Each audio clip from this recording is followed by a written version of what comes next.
In a time when oppression weighed heavily upon a nation, a powerful story of faith, courage, and divine intervention unfolded, one that would echo through generations. This is the story of Moses parting the Red Sea. The Israelites had lived in Egypt for many years, but what began as a place of refuge had become a land of suffering. Under the rule of Pharaoh, they were enslaved, forced into hard labor, and stripped of their dignity. Their cries for freedom rose day and night, and their hope seemed to fade with each passing moment. But God heard their cries. From among them, a man named Moses was chosen. Though he had once lived in Pharaoh's palace, Moses had fled Egypt after defending a Hebrew slave. Years later, while tending sheep in the wilderness, he encountered God in a burning bush that was not consumed by fire. From that moment, Moses was given a divine mission to return to Egypt and lead his people out of slavery. At first, Moses doubted himself. He questioned his ability to speak, his authority, and even the willingness of the people to follow him. But God assured him, "I will be with you." With that promise, Moses returned to Egypt, accompanied by his brother Aaron. Standing before Pharaoh, Moses delivered a simple but powerful command: "Let my people go."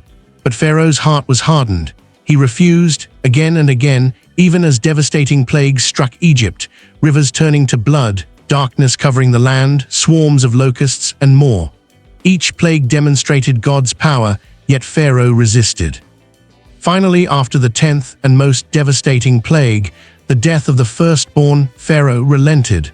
In the stillness of that tragic night, he ordered the Israelites to leave. At last, freedom was within reach. The Israelites departed Egypt in haste, carrying what little they had. There were hundreds of thousands of them, men, women, and children, moving together into the unknown. They were guided by a pillar of cloud by day and a pillar of fire by night, a visible sign that God was leading them. But their journey to freedom was not without fear. Not long after they left, Pharaoh's heart changed once more. Regret and anger filled him as he realized that his labor force had vanished. Determined to bring them back, he assembled his army, chariots, horses, and soldiers, and set out in pursuit. As the Israelites traveled, they eventually came to the edge of the Red Sea. The vast waters stretched endlessly before them. There was no bridge, no boat, no apparent way across. And behind them, the thunder of Pharaoh's army grew louder. Panic spread among the people. They cried out to Moses in fear and frustration. "Was it because there were no grave in Egypt that you brought us here to die?" they said. "It would have been better for us to remain slaves than to face this fate." Moses stood before them, calm yet resolute. He spoke words that would resonate through history. "Do not be afraid. Stand firm, and you will see the deliverance the Lord will bring you today. The Egyptians you see today, you will never see again." Then Moses turned to God. God instructed Moses to raise his staff and stretch out his hand over the sea. As Moses obeyed, something extraordinary began to happen. A strong wind swept across the waters, dividing them. The sea parted, forming walls of water on either side, and a dry path appeared through the middle. It was a moment beyond human understanding. The Israelites stood in awe. Before them lay a miraculous path through what had once been an impassable sea. With faith and urgency, they began to cross. Step by step, they walked between towering walls of water, the ground beneath them dry and firm. Children held their parents' hands. Elders were supported by the young. Every person moved forward, hearts pounding with a mixture of fear and wonder. Behind them, Pharaoh's army reached the shore. Seeing the path through the sea, they charged forward, confident in their power. Chariots raced into the divided waters, soldiers pressing on in pursuit. But what they did not understand was that this path was not theirs to take. As the Israelites reached the other side, Moses once again followed God's command. He stretched out his hand over the sea. The walls of water began to collapse, rushing back into place with unstoppable force. The sea returned to its natural state, swallowing the pursuing army.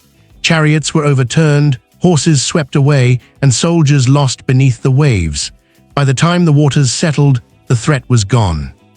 The Israelites stood on the far shore, safe at last. What they had just witnessed was nothing short of a miracle. The same sea that had blocked their path had become their deliverance. The enemy that had pursued them was no more. In that moment, fear gave way to faith.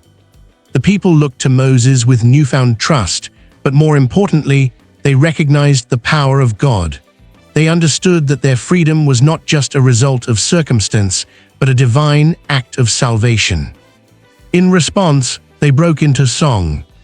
Moses and the Israelites sang a song of praise, declaring God's strength and victory. "The Lord is my strength and my defense. He has become my salvation," they proclaimed. It was a celebration not just of survival, but of transformation, from slavery to freedom, from despair to hope.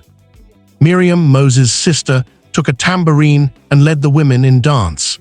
Joy filled the air as they rejoiced together, their voices rising in unity. But beyond the celebration, this moment carried a deeper meaning. The parting of the Red Sea was more than a physical escape. It was a turning point, a declaration that no obstacle is too great when faith is placed in God. It showed that even when the path seems impossible, a way can be made.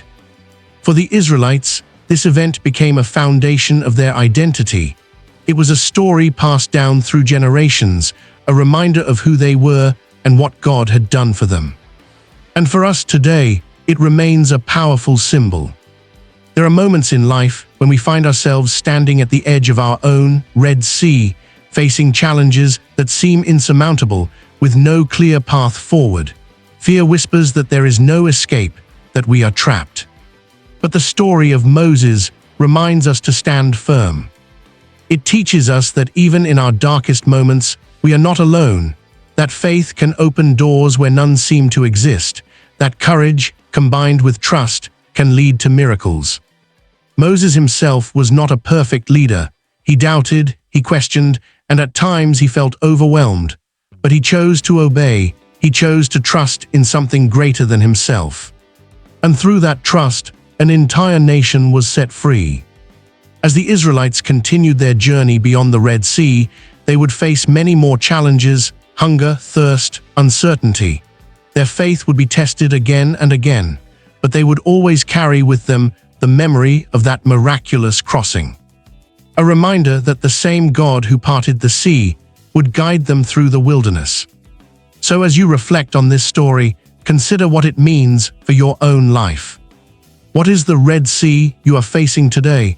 What fears stand behind you, and what obstacles lie ahead? Remember the words of Moses, "Do not be afraid, stand firm." Because sometimes the greatest miracles happen when we take a step forward, into the unknown, trusting that the path will appear. And when it does, it may lead you not just to safety, but to a place of transformation, freedom, and new beginnings.